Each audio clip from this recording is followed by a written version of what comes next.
Bon matin tout le monde, bienvenue à ce 54e épisode du Meeting des ventes du lundi. Mon nom est Simon Harvey et je suis stratège en développement des affaires. Ce matin, on reçoit Francis Maz de Colabox.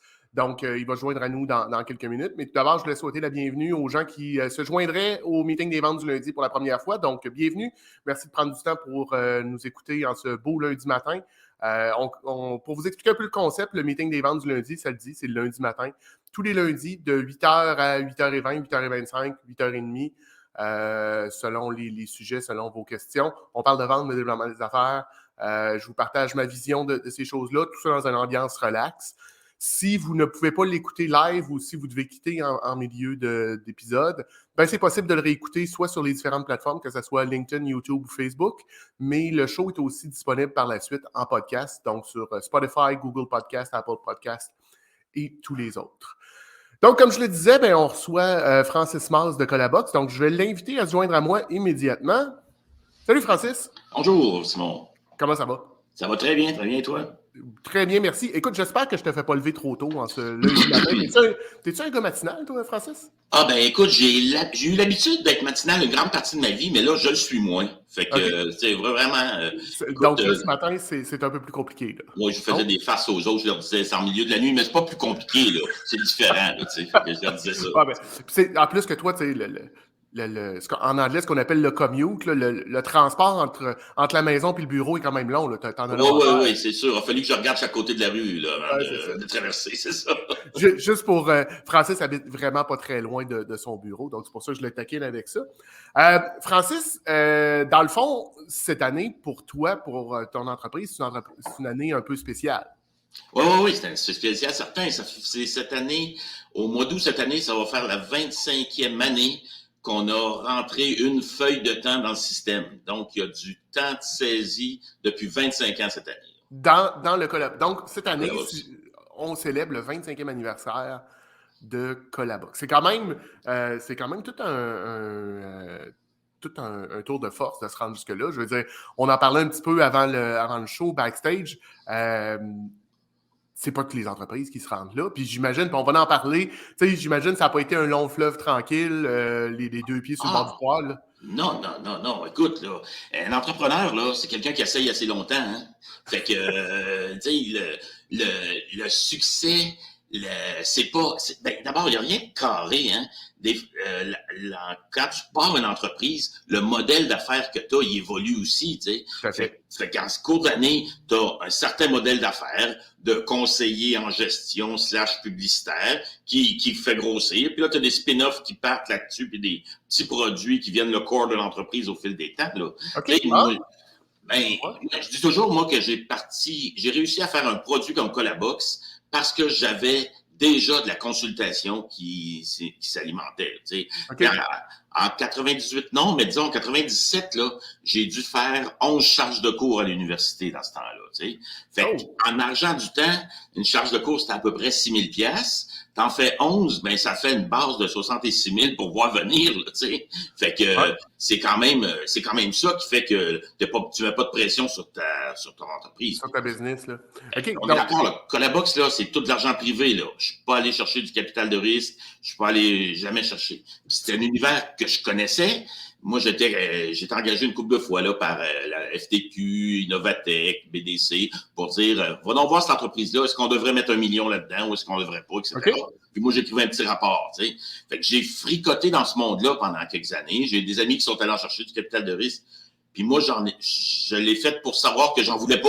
Je voulais clairement pas en avoir. Là, tu voulais demeurer autonome? Oui. Je voulais pas avoir 2% de ma business au bout de 5 ans. Là, tu sais. Ouais. Écoute, je vais mettre, on a René Lahaye qui est un habitué qui dit « L'entrepreneur, c'est quelqu'un qui essaie assez longtemps ». C'est effectivement une belle citation. Puis si vous connaissez pas Francis en a plusieurs des belles citations comme ça. Parce que, puis tu sais, on peut en parler. Francis et moi, on se connaît, ça fait quand même quelques années. Francis a été un de ces entrepreneurs-là qui m'a aidé, moi, quand je me suis démarré, qui m'a donné des conseils, qui a pris du temps avec moi. Donc, quand j'ai eu la chance de le recevoir, la chance et le privilège de le recevoir ce matin, ben écoute, j'ai sauté là-dessus. Mais Francis, je voudrais qu'on revienne un petit peu en arrière. Fait que là, toi, tu as fait un bac en graphisme. Wow. Puis la caractéristique de ça, c'est que moi, je suis le premier infographiste à Québec, là, tu sais. Fait que je fais des farces des fois je dis, dites-le pas à mon ami qui travaille chez Desjardins aujourd'hui, il en faisait avant moi, là, mais à part lui, là, je fais l'infographie, là. Tu sais, j'allais au service bureau, là, puis je travaillais avec eux autres pour régler le problème, là, parce que c'était vraiment en 86, puis je dis ça, je fais des farces avec ça. J'étais étudiant de deuxième année à l'université, je me suis acheté une imprimante laser parce que j'avais vu le potentiel, puis qu'il y en avait juste 3 des imprimantes laser sur le campus de Laval dans ce temps-là. OK. J'avais payé 4700 mon imprimante. Hein? Et tabarnouche, tu sais, en dollars d'aujourd'hui, c'est quoi? C'est une vingtaine de mille? Ouais, j'imagine, là. Ouais, c'est ça, quelque chose comme ça, tu sais. Fait que t'es à l'université, tu étudies en graphisme, et là, tu décides, déjà, la techno, pour toi, avait une importance. Oui, oui. Mais la clé aussi, ça, c'était pas innocent, là. Les parents, quand j'avais 15 ans, ils avaient acheté un ordinateur, ils avaient acheté un Apple II, 64K de mémoire vive, puis ils avaient payé 2000. Fait que des fois, tu sais, quand je fais une analogie, là, c'est comme si des parents d'adolescents aujourd'hui ils disaient, ouais, l'impression 3D, là, ça va continuer de s'améliorer. On devrait en acheter une machine à 40 000 $ pour mettre à la maison, là, pour que les jeunes puissent jouer avec ça. C'était un peu ça, là, dans le temps. C'est ça, hein? Fait que là, ben, quand je suis arrivé en graphisme, puis là, j'ai vu des affaires du type des gens qui écrivaient des textes, mais pas de traitement de texte. Moi, ça faisait déjà 5 ans que je faisais du traitement de texte. C'était pas question que je remette des travaux écrits à la main, tu sais, des affaires comme ça. Puis là, j'ai vu dans mon métier, ils nous faisaient calculer des longueurs de texte pour voir si nos colonnes allaient faire fitter. Moi, j'ai écrit le logiciel qui le comptait pour moi, puis les devoirs étaient faits. Puis quand le premier Mac les premiers Macs sont sortis, je me déplaçais, puis oui, garde. En ma deuxième année, j'avais fait ça, puis je l'ai sorti la semaine passée pour d'autres raisons. Regarde, voici. OK. Portfolio intelligent, ça, là, ça date de 86 quand même, hein. J'ai ressorti ça Puis c'était mon portfolio sur une disquette. Excuse, là, ça rentre à l'envers. Sur une disquette. Hey, tabarnouche, hein? Ouais, là, pour ceux qui nous écoutent en audio, Francis vient de nous montrer une bonne vieille disquette rigide, 3 pouces et quart. Écoute, c'est pas nécessaire. Non, puis là, j'ai envoyé ça dans les agences pour leur dire, écoutez, moi, là, je suis capable de faire de l'infographie. Ben, tu sais, étudiant à l'université de deuxième année, j'en envoie 8, puis les 6 plus grandes agences de Québec me convoquent puis me donnent des contrats, tu sais. Puis, fait qu'il y a Cossette, BCP dans le temps, tu sais, les gros noms du temps, là, tu sais, qui m'engageaient. Fait que, je me suis posé. Bon, mais j'avais trop d'esprit d'entrepreneurship pour rester chez ces gens-là, là, puis faire mes petites feuilles de temps, là, tu sais. Fait que, j'ai décidé de continuer, puis l'autre caractéristique aussi qui est importante, là, moi, quand j'étais étudiant, je m'occupais du comité de contrat, puis j'avais structuré ça. Tu sais, toujours quelqu'un qui appelle à l'université, qui dit à la secrétaire, on voudrait un étudiant pour refaire notre logo pour la garderie, là, puis on n'a pas d'argent. Fait que là, mais moi, j'avais structuré ça. Puis quand j'ai eu fini, Cossette, qui était le directeur de programme, Claude Cossette, il dit, hey, je voudrais t'engager. J'ai dit, c'est drôle, toi, là, j'ai mes contrats, puis ça roule, là. Tu sais, voyons donc, j'ai pas le temps d'aller m'occuper de ton comité de contrat. Il dit, non, je voudrais le faire vivre, continuer. Fait que là, ben, il m'a engagé pour monter un studio qui donnait du travail aux étudiants finissants, mais juste sur des projets réels. Fait que j'avais la plus grosse boîte de graphisme à Québec, 33 étudiants. J'ai flushé à tous les 3 mois mes employés tout le temps. Puis on travaillait juste sur des projets réels. Tu sais. Fait que ça, c'était bien, bien formateur, tu sais, pour être un gestionnaire de débutant, si tu veux. Là. Ça m'a aidé beaucoup dans ma carrière. Puis la clé qui est importante là-dedans, c'est qu'en fricotant à l'université puis en étant toujours là, j'ai tout fait, là. J'ai travaillé pour le vice-rectorat aux études, j'ai travaillé pour le centre multimédia, le service de communication. Tout le monde avait toujours besoin d'un petit quelque chose, là. Puis là, ben, j'ai trouvé une place où ils donnaient des subventions pour monter des cours en ligne dans les années 98, 95, 96, 98. Puis là, ben, on a eu un gros succès. J'ai réussi à convaincre Cossette d'embarquer dans un projet qui était un cours de 135 heures du graphisme pour les non-graphistes, qui est devenu un cours obligatoire dans le bac en communication. Puis là, on a formé 15 000 étudiants sur cette plateforme-là, tu sais, entièrement en ligne. Ah, ouais. En 98. En 98, entièrement en ligne, t'as monté ça. Oui, fait qu'on a tout fait, là. Claude, Cossette et moi, on avait fait le contenu. Puis, se basant sur des cours qui étaient donnés en classe, le langage graphique qui était donné, c'est la base du graphisme, basé là-dessus, mais les examens en ligne, les chats, les forums de discussion, etc. Puis c'est moi qui avais tout programmé. J'ai essayé d'engager du monde, là, mais c'était vraiment difficile de trouver des gens qui étaient, tu sais, faisaient du CGI dans le temps, etc. En tout cas. OK. Fait que, c'est ça. OK. Fait que, tu sais, t'es déjà, à ce moment-là, tu étais dans le précurseur parce que, tu tu sais, ce que j'entends là déjà en ligne, puis ce que j'ai déjà lu aussi sur Colabox, ça a commencé. Toi, le cloud, c'est pas arrivé comme tout le monde en 2012-2013. Non, non, non, non. Nous autres, on a changé de nom à peu près 10 fois comme entreprise. Hein. On a commencé, on était des ASP, Application Service Provider. Okay. Après ça, on a Software as a Service. Là, on est en mode SaaS. Ben, on a changé de nom au fil des temps, mais nous autres, on savait qu'on voulait être détaché d'un endroit physique. Il fallait que ça soit sur le web tout le temps. Et on était détaché de nos appareils aussi. Là, moi, je commence à travailler sur mon ordi au bureau, je continue quelques heures sur l'ordi à la maison, je reviens sur mon iPad, c'est transparent, là, toutes mes données me suivent. J'ai pas besoin de faire mes copies et de les envoyer. Là, on est comme ça. Ça, on était visionnaire depuis le début aussi. Okay. Tout ça avec le petit côté, hey, ces outils-là, ils vont aider la gestion. Fait que c'est sûr qu'il faut qu'on continue d'adapter pour avoir des vrais bons outils de gestion. Tu sais, une feuille de temps, là, c'est la base du prix de revient là, dans l'entreprise de service. Là. Fait qu'on avait vu ça, puis on s'est dit, il faut absolument que ça aille vers là. Fait que déjà, en 98, on était comme ça, là, on pensait de même. Oui, mais tu sais, fait que là, je vais te poser une question, Francis, c'est quoi qui s'en vient? Parce que, tu sais, en 86, tu étais déjà visionnaire. On avance quelques années plus tard, tu étais déjà en avant de la parade. Écoute, partage donc, nous autres, c'est quoi ta vision là, pour les prochaines années? Où est-ce qu'on s'en va?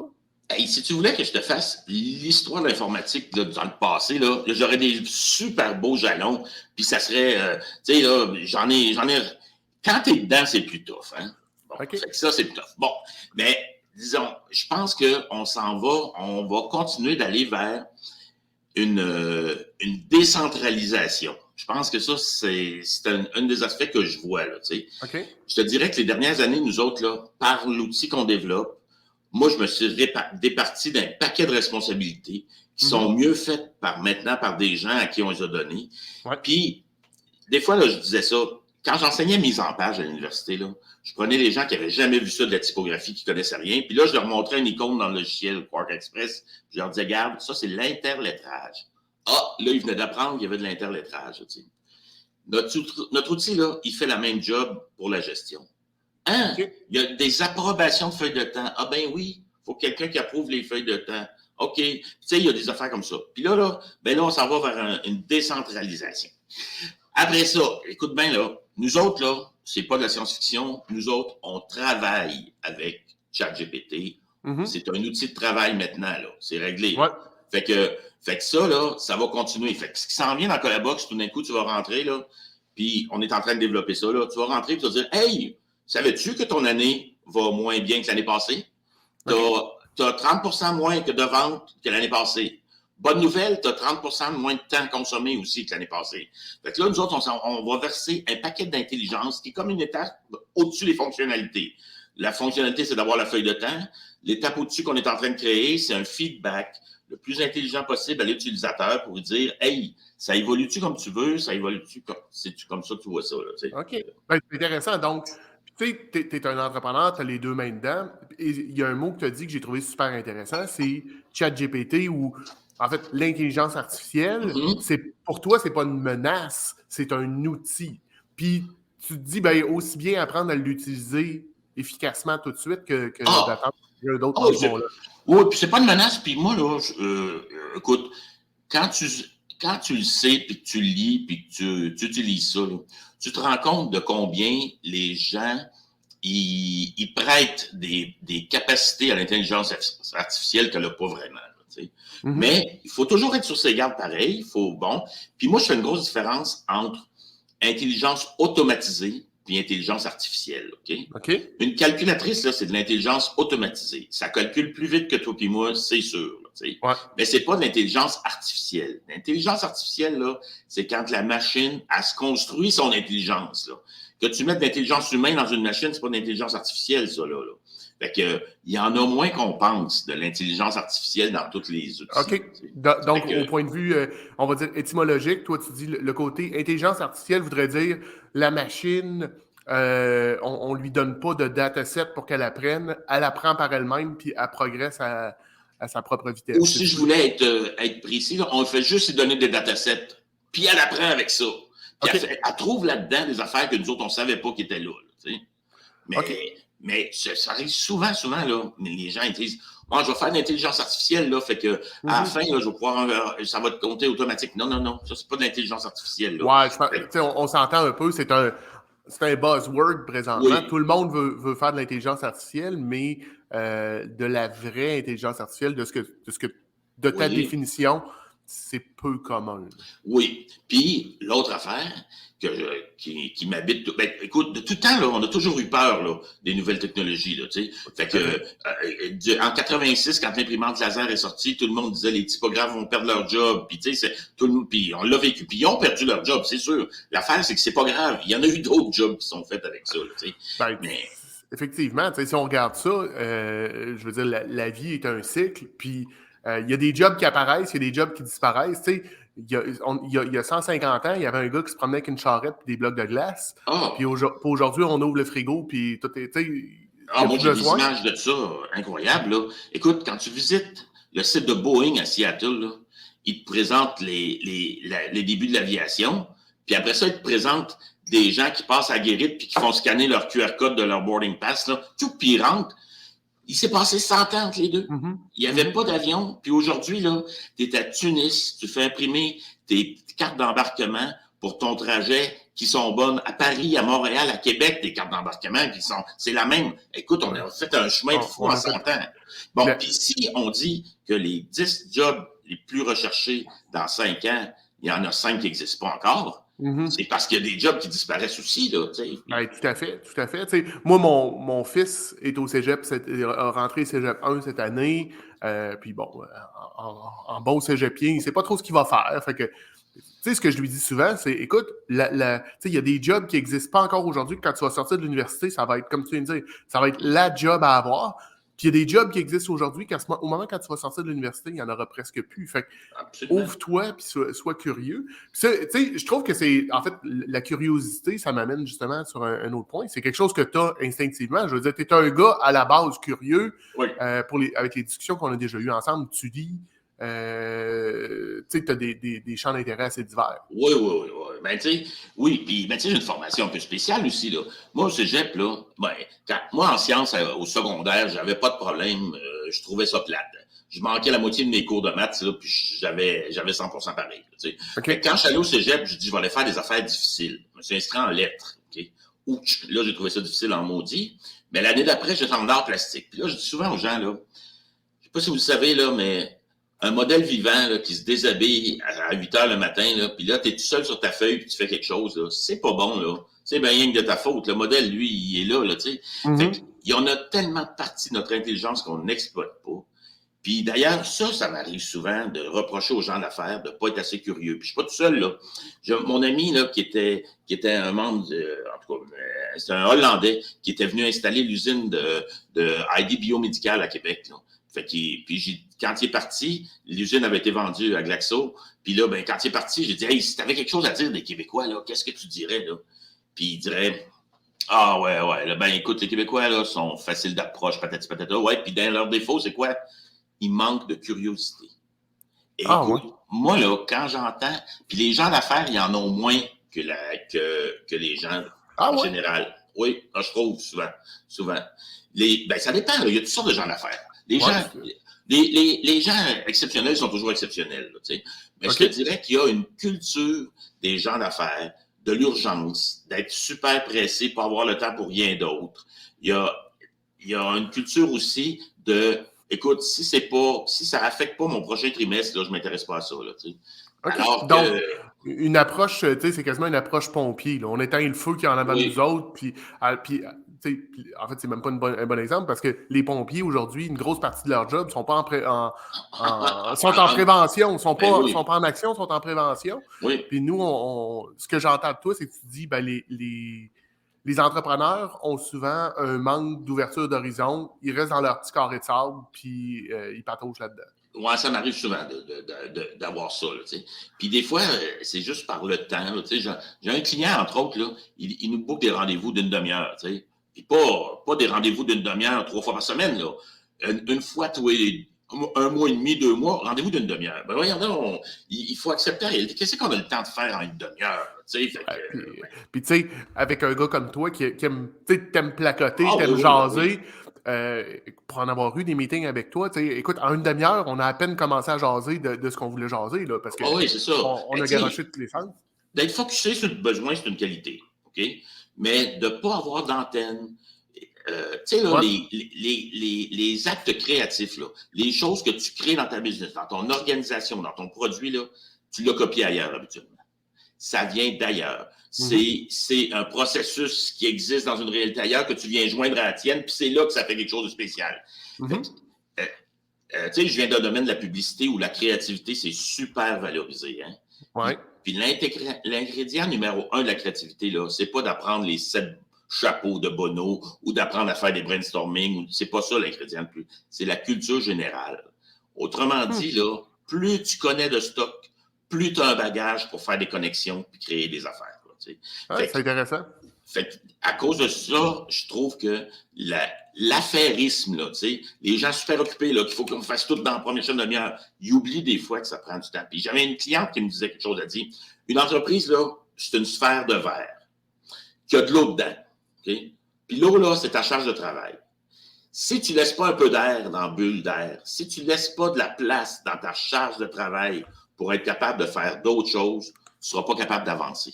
Tu vas toujours être en train de régler des urgences puis de régler le courant, mais tu ne seras pas en train de mettre en place. Fait autrement dit, si tu as des gens qui ne sont pas facturables à 100%, c'est probablement une bien bonne nouvelle. Oui. OK, mais c'est intéressant. Puis, tu sais, j'ai entendu, écoute, on se rejoint aussi là-dessus. Moi, j'ai fait de l'art plastique aussi au cégep. Tu sais, je trouve que ça m'a amené à une certaine forme de créativité. Puis, comme tu dis, ce que je retiens de là, c'est effectivement, c'est pas, tu sais, de la créativité pure, d'arriver à quelque chose qui n'existe pas, c'est peu fréquent. Souvent, c'est, tu prends quelque chose qui existe déjà, tu prends quelque chose là, tu mixes les deux ensemble, tu brasses un peu, puis tu arrives avec quelque chose d'intéressant et unique. Dans les commentaires... Si ce sujet-là particulièrement t'intéresse, là, Arthur Koestler, Le cri d'Archimède, faut lire ça. Okay. Ça, c'est incroyable. C'est 700 pages, là, mais t'es pas obligé de toutes les lire. Écoute, tu prends le temps. Mais puis là, on a Thierry qui dit malheureusement, il est vraiment difficile pour un entrepreneur de sortir de la forêt pour travailler sur son entreprise. Ouais. Écoute, je pense que c'est le plus grand défi de plusieurs entrepreneurs. On est souvent dans l'urgence, puis comme tu as dit, là, générer du revenu, tout ça, puis on n'est pas en train de penser, OK, ben là, je suis là, où est-ce que je veux me rendre? Une certaine forme de planif stratégique peut être intéressante pour les entreprises. Oui. Là, je veux qu'on continue. Là, tu as parlé de livres, puis tu sais, j'ai eu une question la semaine passée. Je parlais de Getting Things Done. Oui. Donc, tu m'as parlé. Donc, tu es la personne qui m'a parlé de ça, mais qu'est-ce que tu utilises? Tu sais, tu es un gars relativement bien organisé et tout et tout. As-tu d'autres perles comme ça? Là, tu viens de me parler du cri d'Archimède. As-tu d'autres perles de livres que je devrais lire? Oui. Bon, si tu n'as pas lu Sapiens de Harari, c'est ma meilleure lecture des 20 dernières années, c'est sûr. Ah, ouais. Sapiens d'Harari, écoute, là, je ne serais pas bien original, il en a vendu 40 millions, fait qu'il doit en avoir, on doit être 2-3 à l'avoir lu, là. Mais Sapiens, qui est Harari, écoute, un incontournable. Il a écrit 2 autres livres, Homo Deus, puis 2 autres livres que je connais, là, Homo Deus, puis 21 clés pour le 21e siècle. Ça, là, ce livre-là, c'est un game changer. Je pense que tu peux pas voir la vie de la même manière après. Okay. Il parle d'images d'entreprise, d'argent, d'empire, d'archéologie, de sociologie. Écoute, tellement jaloux qu'un gars qui n'a pas 40 ans soit capable d'écrire un livre de même. Maudite merde que je suis jaloux de ça. Il y a du monde brillant. Oui, c'est ça. C'était intéressant parce que lui, dans un de ses livres, là, il remercie sa femme, son chum, puis ses 2 employés parce qu'il n'a pas besoin de s'occuper de rien dans la vie sauf de ses livres. Lui, il a organisé sa vie, sa machine de vie, là, avec du support. Là, c'est sûr que c'est pas du jour au lendemain qu'il n'a plus besoin de faire l'épicerie, là, parce qu'il a décidé que quelqu'un allait faire l'épicerie pour lui. Là, c'est son moyen par lequel il est capable de penser. Après. Mais c'est intéressant. Tu vois, on est rendu dans un ère où est-ce que ce genre de décisions-là sont plus faciles. Moi, tu sais, j'allais faire l'épicerie, puis c'est souvent moi qui fais à manger à la maison. Fait que, je partais, puis je passais 1h30 à faire les allées et tout. Puis là, à un moment donné, j'ai réalisé, hey, j'ai aucune valeur ajoutée à ça. Choisir ma canne de bine, puis mon pain, je l'ai donné en sous-traitance. Fait que je commande en ligne, ça m'arrive à la maison, puis Absolument. c'est des choses qui sont... Mais tu as fait un peu ça. Toi, tantôt, tu parlais, tu sais, en fait, je pense que c'était backstage qu'on jasait de ça. Tu sais, Colabox, dans les dernières années, a connu une croissance, on va dire, fulgurante. Quand on s'est connus un peu avant la pandémie, vous étiez, tu sais, une petite équipe. Je pense que vous étiez 4-5. Et là, tu es rendu une équipe... On est 10, là. On est 10, puis là, on est en train de gérer ça, là, parce que 7 programmeurs, ça ne développe pas de la même manière que 2 programmeurs. Là. Fait qu'on est en train d'intégrer les meilleures pratiques qu'on avait le luxe de contourner dans le passé. Là, d'accord. Là, on est en train d'intégrer ça pour vrai. Puis après ça, ben, on est en train de mettre les tendons à force des muscles qu'on a développés. Parce que quand tu développes une équipe de programmation, il faut bien les vendre, ces fonctionnalités-là. Là. Puis fait que là, ben, on est en train, puis quand tu l'as vendu, il faut que tu intègres ton client dans le processus. Fait qu'on est en train ben, comme tout business, là, d'améliorer les processus. C'est intéressant, Francis. Ton entreprise a 25 ans. Tu pourrais être sur le pied automatique, les pieds sur le bord du poêle, puis attendre que ça aille bien. Puis là, tu es encore en croissance, puis tu es encore... Oui, on est encore en croissance. Puis, tu sais, s'il y a quelque chose aussi, tu sais, quand tu regardes 25 ans, un élément bien important. Ben, là, tu me demandais ce que j'avais comme référence. Je vais t'en donner une autre qu'il ne faut pas oublier. Vas-y. Wired, OK? La revue Wired, OK? Moi, je lis Wired depuis 1994. OK. Fait que j'achète la revue, je suis abonné. Je ne lis pas tous les mois, je ne lis pas toutes, OK? Mais tu sais, quand tu dis qu'est-ce qui s'en vient, et eux autres, leur slogan dans les années 95-2000, c'était « For Future Reference », pour référence future. C'est comme quand tu classes un document pour référence future. Mais c'était la référence sur le futur aussi, eux autres. C'est ça le jeu de mots de For Future Reference. Là, OK. Fait que ça veut dire là, qu'en 97, là, le protocole Bluetooth était tout écrit, puis Wired t'expliquait comment ça allait marcher, puis qu'est-ce que ça allait changer dans nos vies. Et ça a pris jusqu'à quoi? 2010 avant qu'on aide vraiment dans nos vies. Ouais, que ça vaille la peine. Ben là, c'est comme ça. Fait que là, si tu lis là-dessus, là, il parle de l'Asie, il parle de combien l'argent s'est déplacé, il parle d'un paquet de sujets. Ça fait longtemps qu'il parle d'intelligence artificielle. Puis, en même temps, là, ils disent, on a testé les haut-parleurs Bluetooth et voici notre sélection. Là, fait que c'est tout ça Wired. Fait que incontournable Wired, faut voir ça. On lit Fast Company aussi, là, mais... Ouais, Fast Company, je l'ai lu beaucoup au tournant des années 2001 à 2005 à peu près, que je lisais beaucoup Fast Company. Puis là, bon, avec le temps... on change, là. Ouais, mais écoute, c'est le genre de truc, je vais être franc avec toi, je suis un peu déçu de moi d'avoir laissé tomber ça, mais à un moment donné, tu te dis, bon, comme un peu tout le monde, tu viens occupé, puis là, tu te dis, OK, j'achète ça un mois, puis je ne l'ai pas lu, puis... tu sais qu'une des choses qu'on enseigne le moins à l'université, puis qu'on devrait encore... Moi, quand j'ai fait ma maîtrise, là, il y avait une des tâches qu'il fallait faire, c'est l'état de la question. Ce concept-là d'état de la question, c'est tellement dépassé. Là, il faut que je trouve qu'on n'a pas encore d'outils intellectuels puis d'outils pour réfléchir à ça, mais on ne la fait plus jamais, l'état de la question. Le monde génère tellement d'informations que tu ne seras jamais capable de faire le tour d'aucune question dans ta vie. Fait qu'il faut avoir une espèce de pif, de pigrasser, puis de piquer de l'information, puis se faire des images avec ça, parce que faire le tour de la question, c'est un concept des années 50. C'est fini, ça, là. Fait que donc, de laisser l'information de côté parce que tu n'as pas le temps de lire, là, c'est comme dire... Moi, je m'en vais me baigner dans la rivière, là, puis je laisse passer de l'eau, je profite pas de toute la rivière. Mais non, tu profiteras jamais de toute la rivière, de l'eau de la rivière. Laisse-la couler. Faut que c'est d'autres choses qu'il faut que tu apprennes. C'est une belle analogie, ça, c'est intéressant. Ouais, c'est ça. Une belle analogie. Fait que, tu sais, dans le fond, là, Colabox connaît de la croissance. Puis, tu sais, de ce que tu nous disais tout à l'heure aussi, toi, comme propriétaire, comme président d'une entreprise, tu as aussi revu un peu ton rôle à dire... Ben, je ne peux pas tout faire, j'ai délégué des choses, puis tu t'es joint des gens qui font des choses mieux que toi là-dedans. Ben, tu sais, je closais 100% des deals il y a 5 ans, là, il y a 6 ans. Là, aujourd'hui, un deal sur 4 que je suis vraiment impliqué, puis 3 deals qui se closent sans moi. Là, fait que c'est mieux, là, c'est clairement une amélioration. Là. Parce que tu t'es joint quelqu'un qui fait qui fait du développement des affaires pour toi. Ben oui, c'est ça. Louise, qui est la VP qui a pris ça en main, là, puis c'est ça. Là. Elle le prend en main. Absolument. Puis tu sais, puis on peut en parler rapidement, mais Louise, c'est ce qu'elle fait dans sa journée. Là.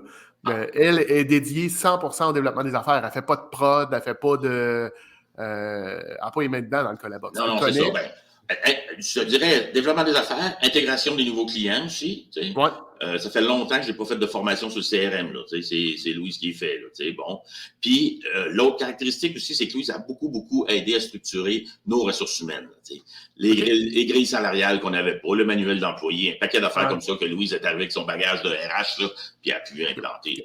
Que toi, comme entrepreneur, graphiste, tu n'étais pas là du tout. Non. Moi, je faisais ça sur la gueule. Là, je me souvenais du salaire de chacun dans ma tête, mais il n'était quasiment pas écrit nulle part. C'est pas vrai, là, mais quasiment. Ouais, mais OK, ben c'est intéressant. Fait que, tu sais, d'avoir quelqu'un dans un poste clé, on peut le dire, ça t'a amené aussi une croissance, parce qu'il a fait que avant la pandémie, vous étiez 4-5, vous êtes rendu une dizaine, puis vous continuez à produire. C'est que tu as un peu segmenté les tâches de tout le monde. Oui, absolument. Puis, tu sais, on est une dizaine dans un produit qui est mature quand même. Là. On a quand même 1 800 000 lignes de code. Là. Fait que, tu sais, c'est comme, ça en fait déjà le système. Mais on continue à développer, puis on continue à l'adapter. Bon, parce que c'est ça notre produit, c'est ça notre créneau. Là, mais... Puis, revenir un petit peu là-dessus, c'est ça. Toi, le code appartient à 100% à Colabox. Il y a pas, tu sais, c'est ce qu'on appelle dans le jargon, ça a été bootstrappé, puis t'as pas d'externe. C'est in-house. Tout ce que vous faites est in-house. Oui. Je te dis pas qu'on n'a pas des conseillers parfois sur certaines affaires, là, tu sais, là, qui fait que, tu sais, 1 heure d'intervention d'un bon DBA, là, c'est capable de faire passer une requête de 9 secondes à 9 millièmes de seconde. Fait que des fois, c'est des affaires comme ça. Mais l'autre affaire aussi, on est hébergé dans un cloud 100% managé. Fait qu'on n'a pas de machine virtuelle montée par nous-mêmes, etc. Là. Fait qu'on a tout imparti ça à l'externe. On configure pas nos serveurs. On a un hébergeur de classe mondiale là, qui s'occupe de tout ça pour nous autres. Là. Fait que c'est ça. Okay. Mais sauf qu'on n'a pas acheté... Ben, on a de l'ouverture d'ailleurs, là, peut-être éventuellement. Là. Mais tu sais, on n'a pas acheté du code en Inde, puis on n'a surtout pas revendu sous licence du code que d'autres nous ont fourni. Là, on a des partenariats d'affaires. On connecte déjà avec 45 systèmes. Là, fait qu'on en parle. Là, mais on ne revend pas du code décrit par d'autres. Là. OK. Puis, si on revient à le point de départ de notre discussion, qui est le Colabox qui existe depuis 25 ans, pour les gens qui connaisseraient, tu sais, qui ne savent pas nécessairement c'est quoi, parce que, tu sais, moi, j'utilise Colabox. J'espère que Francis Mars utilise Colabox aussi dans son quotidien. Francis Mars utilise Colabox pour se faire rappeler la veille qu'il y a un rendez-vous avec Simon le lendemain. Puis 1 heure avant pour dire c'est dans 1 heure le rendez-vous. Puis, on utilise Colabox. Mais c'est quoi Colabox? Comment tu... Bon, ben, le Colabox, là, c'est un système de gestion intégré. Pensez à un logiciel comptable qui a un paquet de bras vers un paquet d'affaires. Fait qu'un bras vers les ventes, un bras vers des feuilles de temps, un bras vers un agenda tiers, qui est donc un système pas à la base, finalement un système comptable qui a des bras. Parce que nous autres, ce qu'on a commencé, là, on voulait faire des feuilles de temps pour faire du prix de revient pour les entreprises de services. Combien de temps l'ingénieur a passé à dessiner le plan, puis combien il faut vendre ce projet-là, tu sais. Au fil des années, une fois que tu as les informations de prix de revient, faire ta facture, c'est facile puis c'est intéressant. Si tu fais ta facture, tu fais des états des résultats, tu fais ton grand livre, là, tu as ta comptabilité. Puis là, ben, tu fais un système de gestion des ventes. Écoute, autour des années 2000, on avait pris un de nos clients, qui avait montré son fichier Excel dans lequel il suivait ses prospects. Okay? Puis il y avait une colonne A pour attitude. Fait que si le client a une bonne attitude, tu le coches ça, puis là, tu passes à l'attitude, c'est quoi ses besoins? Puis attitude, besoin, closing date, ABCD. Ben, on a fait l'ABCD dans le Colabox, on avait mis un logo ABCD. C'était un CRM avant que le mot existe, là, tu sais. Fait qu'on a fait un pas vente parce qu'on savait qu'on était habité, on avait besoin des ventes, là. Puis là, ben, on a continué en rajoutant des fonctionnalités. Aujourd'hui, on fait des fichiers de PPA, là, tu sais, on a nos clients qui pèsent un bouton, puis ils font un virement bancaire vers 102 fournisseurs différents pour 250 000 $, 2 fois par mois, là, tu sais. Puis on a des travailleurs autonomes qui se font payer parce que sur leur facture, il y a un petit logo Stripe, puis leurs clients cliquent sur le bouton, puis les factures sont payées. T'sais. On a des entreprises de 700 employés, puis des travailleurs autonomes encore comme clients, là, toute cette palette-là. Là. Puis, dites-moi votre besoin d'affaires, là, comme là, demain, on pitch sur une entreprise qui distribue de la subvention, mettons. Là, Fait qu'eux autres, l'argent rentre par des barrières de fonds, puis elle sort par des gens qui reçoivent les subventions. Là, bon, ben là, on va ouvrir un projet pour chaque programme de subvention. Puis dans chaque projet, il va y avoir des postes budgétaires pour voir de quelle source est l'argent. Puis après ça, la source de sortie d'argent. Fait que ça, c'est drôle parce que on inverse, là, d'habituellement, là, tu factures tes clients, là, les clients fournissent l'argent, puis tu as des fournisseurs qui reçoivent. En tout cas, ça va être... Bon, mais... Ouais, c'est ça. Mais on va bâtir tout l'environnement pour de la gestion financière de tout ça, y compris le prix de revient sur combien on a travaillé sur ce projet-là, etc., etc. Là, fait qu'on fait de la prise de contact en chambre de commerce jusqu'à l'état de compte du client qui paye pas. Là, mais avec un gros focus. Oui. Avec beaucoup d'importance sur l'offre de service. Hein. La soumission, c'est souvent le point de départ, la première affaire qu'on règle parce que si tu as fait une bonne soumission, tu vas être capable de planifier ton travail, tu vas être capable de le facturer. Puis, en tout cas, c'est sur tous les morceaux qu'on fait. Puis, tu sais, ce que je trouve intéressant, puis même dans les conversations qu'on a eues, toi et moi, tu poses souvent des questions, quasiment l'enfant de 4 ans dire le pourquoi, puis je veux quelque chose, parce que j'aimerais ça que tu parles un peu de ta philosophie d'ajouter des features dans ton collab. Oui. Ben, tu sais, nous autres, on a comme 5 principes clés là, dans la Colabox. Là. Ça, j'ai piqué ça à un client qui avait 5 principes qui avaient guidé son développement, fait que j'ai dit, hey, moi aussi, j'ai besoin de mes 5 principes. Le premier principe chez nous, là, c'est la saisie unique.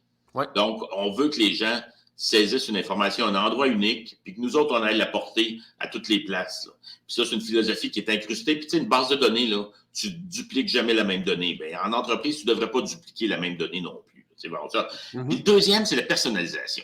Puis ça, ben, c'est bien important. On pense que... Ben moi, j'ai toujours beaucoup de respect pour mes clients qui arrivent avec les moyens de me payer. Okay. S'ils ont les moyens de me payer, c'est probablement qu'ils ont fait quelque chose de correct dans leur vie. Ouais. Fait que je vais les écouter pour voir comment ils pensent, ce qu'ils font. Puis s'ils me disent, ton logiciel ne calcule pas comme nous autres, ben je vais écouter parce que c'est probablement qu'il faut que je m'adapte puis que je m'ajuste parce qu'eux autres, ils ont un vrai parcours, ils connaissent leur domaine, ils ont réalisé quelque chose, puis ils trouvent que mon système ne le fait pas. Fait que la philosophie chez nous, c'est qu'on va personnaliser l'outil à ses besoins. Ben, avec les années, on est un peu plus challengeant que ça, là, parce que, tu sais, si je reçois un bureau d'ingénieur qui me dit, nous autres, on travaille par projet, je vais dire, oui, on le fait. Puis, tu sais, s'il me dit, ouais, pas de même taux sur tous les projets, oui, on le fait. Puis, tu sais, on a fait des affaires. T'as vu neiger, là, je veux dire, t'es pas... C'est ça. Mon client, il dit, c'est pas mon premier rodéo, là, tu sais, c'est ça. Ouais, fait que donc, mais la philosophie de base, là, c'est que le client qui m'exprime de besoin, il a probablement raison, ou bien il n'a pas trouvé dans le logiciel comment ça se faisait. Mais ça peut, tu sais. Fait que donc, on développe constamment. Fait que les gars qui maintenant, hey, on a une fille comme développeuse maintenant. Fait que donc, les gars qui incluent la fille, là, ben, ils sont là pour personnaliser, là, pour faire une facture par phase qui correspond en réalité des architectes, mais avec une version spéciale pour le dernier architecte qui est vendu, qui facture juste 100% de ses phases à la fois. Alors que mes autres architectes, ils vont facturer à 30%, à 40% d'avancement. Lui, il facture juste à 100%, fait que ça avait des implications spéciales. Fait qu'on a adapté le module pour que ça fasse ça pour lui, là, tu sais. Ben, c'est ça. Fait que t'es capable de personnaliser, mais t'es pas gêné de poser des questions, à savoir pourquoi est-ce qu'on fait ça, puis qu'est-ce que vous voulez aller chercher, puis trouver la root cause. Oui. OK, c'est intéressant. Oui, puis ben c'est drôle, des fois, je ris de moi en disant que j'ai un diplôme de CMA dans une boîte de popcorn, tu sais. Mais, tu sais, là, quand tu fais les chiffres intimement, les données, les réalités, puis les chiffres de tes clients sur tant d'années, tu finis par avoir des réflexes comptables qui sont parfois meilleurs que certains de tes clients, là, tu sais. Fait que c'est vrai que, en toute humilité, on peut être conseillé souvent, puis des fois, c'est arrivé l'autre fois que je dis au client, hey, tu ne l'utilises pas, là, mais là, tu as vraiment besoin de cette fonction-là parce que je t'ai vu vaser là, dans ton dernier email. Là. Regarde bien, je vais te montrer ça. Puis ça arrive souvent qu'on est sans coche, là. Ou, tu sais, puis des fois, c'est le CRM, tabarouette, là, tu sais, la relance des clients. Tu sais. Nous autres, on est capable d'automatiser. tu sais, j'ai un client qui fait des contrats d'inspection. Tous les années, il faut qu'il inspecte pour certifier que le setup est toujours conforme au règlement. Là. Hey, on t'a-tu automatisé ça, tu penses, la prospection? Oui, Hein? À tous les années, ça pop. Écoute, il est temps que tu refasses ça. Ah, c'est intéressant. J'aimerais qu'on va shifter un peu, parler d'une cause que tu as, parce que Francis est un homme d'affaires, mais tu as aussi un côté social. Tu as une cause que tu portes depuis quelques années. J'aimerais ça que tu partages avec nous cette cause-là. Ben oui. Ben, la cause, c'est les petits frères. Les petits frères, c'est la grande famille des personnes âgées seules. Okay. Fait que pour être sous l'aile des petits frères, il faut que tu aies 75 ans et que tu n'aies pas de famille. Et là, l'Organisation des petits frères va s'occuper de toi, pas pour les besoins essentiels, mais pour ajouter une couche de confort par-dessus ça. Là. Fait que le slogan, c'est une organisation internationale, là, puis le slogan, c'est « Les fleurs avant le pain ». Je ne suis pas sûr qu'ils l'utilisent encore, là, mais disons que les petits frères, là, ça ne règle pas l'hébergement, ça ne règle pas le chèque de pension, ça ne règle pas rien de tout ça. Les petits frères, ça organise un party à ta fête. Ça te sort au chalet pendant l'été. Ça t'amène rencontrer des gens, puis c'est ça que ça fait, les petits frères. Ça t'amène déjeuner au Normandin un dimanche, une fois de temps en temps. Absolument. Okay. Ça t'amène prendre... c'est drôle parce que... puis les petits frères, là, le summum de l'implication, je dirais, là, c'est d'être pairé 1 à 1 avec une personne âgée. Là, tu sais, on appelle ça le jumelage, où là, ben, tu obtiens un grand-père de plus dans ta vie, là, tu sais, parce que, tu sais, ça, tu sais. Mais on est d'accord, là. Les petits frères, ça aide des gens qui ont besoin d'aide, pas nécessairement les gens qui méritent de l'aide. Tu sais. Fait que il y en a un paquet qui sont tout seuls parce qu'ils sont super désagréables. Tu sais. Fait qu'il y a une petite acceptation inconditionnelle de quelqu'un. 75% des personnes âgées, ils ont des déficits cognitifs. Là. Fait que tu vas les prendre comme ils sont. Là, tu sais. Puis Désiré, qui a été mon jumelé pendant 2 ans et demi avant qu'il... On partait ensemble, là, puis on allait prendre une bière, là, puis une pizza là, sur Maguire, mettons. T'sais. Puis systématiquement, il prenait la première gorgée de bière, puis sa joke, c'était « Ah, c'est méchant! » Puis il a déposé. Puis, je disais tout le temps, Désiré, là, il était adoré des petits frères. Tout le monde était jaloux que moi, je sois tombé sur Désiré parce qu'il était vraiment chaleureux. Le kit. Mais Désiré, là, il avait 100 histoires. Puis il t'en racontait 40 quand tu allais passer 2 heures avec lui. Là. Fait qu'au bout de 3 fois, là, tu avais au moins 20 histoires qu'il t'avait déjà racontées des fois d'avant. Tu sais. Mais c'est ça. Mais tellement reconnaissant, là, moi je disais, ça tire du jus, mais ça donne du gaz. Là. Dans le sens que j'appelais et je disais, puis je parlais rarement à lui-même, je parlais à l'infirmière qui s'occupait du CHSLD où il était, puis je disais hey, pouvez-vous demander à Désiré si ça ferait son affaire? Puis là, j'entendais des fois dans le fond qu'il criait oui. Tu sais, fait que c'est ça. Fait qu'on s'occupe des personnes âgées seules, puis on les sort. Puis les petits frères, c'est une belle organisation parce qu'il y a de la place pour tout le monde. Ça fait longtemps que ça existe, là. Ça fait 30 ans, 35 ans à Québec, là. Ça fait 55 ans dans le monde, là.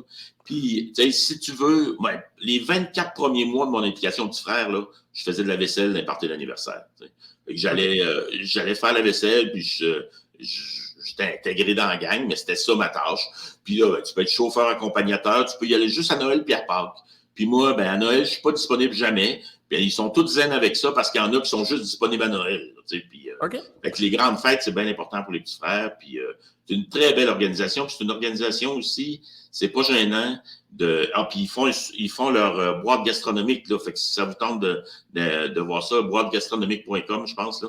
Puis c'est pas gênant parce que le dollar donné aux petits frères, il est multiplié tellement par le bénévolat. Là. C'est fondé sur le bénévolat. Là. Fait que chaque dollar investi là-dedans, ça doit rapporter 15$. Là. C'est fou là, comment c'est démultiplié. Là. Fait qu'on fait ça depuis plusieurs années. Là, fait que, écoute, félicitations. C'est un super beau... une super belle cause. Francis, ça nous amène déjà vers la fin de notre rencontre. Ça passe vite, hein? Ça va très, très vite. Si les gens veulent en savoir plus sur toi, sur Colabox, qui voudraient communiquer avec toi, c'est quoi la meilleure façon de le faire? info@colabox, c'est évidemment que ça tombe dans ma boîte. Ça tombe aussi dans la boîte de Louise, mais c'est bon. LinkedIn, on est toujours là, puis on est toujours bien présent sur LinkedIn. Là, fait que si vous nous trouvez, là, Francis Mars sur LinkedIn, c'est pas le dessinateur de bande dessinée, là, l'autre. Là. Fait que c'est ça. Mais oui, moi qui ai toujours le rêve de faire des bandes dessinées, mais il y a un auteur célèbre qui s'appelle Francis Mars. Ah oui, écoute, je connais pas, mais je vais aller lire. C'est pas moi. Mais je vais être obligé de travailler sur un pseudonyme, c'est ça. Alors donc, collabox.com, LinkedIn, on n'a pas difficile à trouver. Là. Good. Ben, écoute, merci Francis. Merci Ça fait d'avoir plaisir. partagé avec nous. Puis Merci. on se dit à la prochaine. À bientôt. Bye. Bye. Salut. C'était Francis Mars de Colabox. On a passé un 45 minutes bien rempli avec lui à parler d'un paquet de choses, à parler de son histoire, parler de où est Colabox, parler du futur, parce que Francis a quand même un bon flair, un bon pif pour savoir un peu où est-ce que les tendances s'en vont côté techno. Trouver ça intéressant son approche du point de vue intelligence artificielle. Ça rejoint beaucoup la mienne, c'est-à-dire que c'est pas une menace, c'est un outil.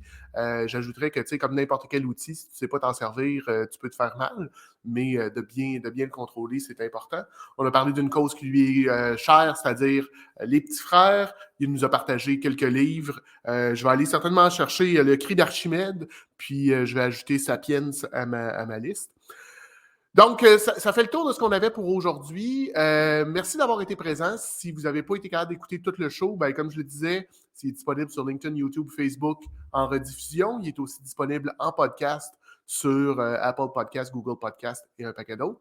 Sur ce, ben, on va se dire une bonne semaine. Ayez des belles ventes. On se revoit la semaine prochaine pour un autre épisode du Meeting des ventes du lundi. Bonne semaine tout le monde. Bye.